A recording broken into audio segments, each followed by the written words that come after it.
நண்பர்களே அனைவருக்கும் வணக்கம். நம் பதிவை பிடித்திருந்தால் லைக் பண்ணுங்கள், ஷேர் பண்ணுங்கள், சப்ஸ்கிரைப் பண்ணுங்கள். நண்பர்களே, இன்னும் பார்த்திங்கன்னா ஒரு 5 நாட்களில் டிஎன்பிசி குரூப் 2 மற்றும் 2A ரிசல்ட்டு வெளியாக போகுது. அந்த ரிசல்ட்டு வந்த பிறகு நீங்கள் செய்ய வேண்டியவை என்னென்ன அப்படின்னு சொல்லி பார்க்கும்போது, கண்டிப்பாக இன்டர்வியூக்கு உங்களுக்கு தேவையான சான்றிதழ்களை நீங்கள் முன்கூட்டியே கண்டிப்பாக நீங்கள் வாங்கி வைத்து கொள்ள வேண்டும். அதேமாரி நான் இன்டர்வியூக்கு சர்டிஃபிகேட் வெரிஃபிகேஷன் பண்ணும்போது கண்டிப்பாக எல்லா சான்றிதழ்களும் உங்கள் கையில் இருக்க வேண்டும். எது ப்ரெசண்ட்டாக இருக்கிற சான்றிதழ் தேவையோ அதை முன்கூட்டியே தயாராக வைத்து கொள்ள வேண்டும்.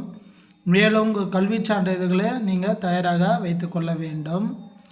அதேமாரி பார்த்தோன்னா குரூப் 4க்கு கேட்ட மாதிரி ஆல் டிக்கெட் அதை நீங்கள் எடுத்துக்கொள்ள வேண்டும். ஏன்னா ஆல் டிக்கெட்டு கம்பல்சரி கேட்பாங்க. மேலும் அடுத்த ஒரு பதிவில் நான் உங்களை சந்திக்கிறேன். நன்றி, வணக்கம்.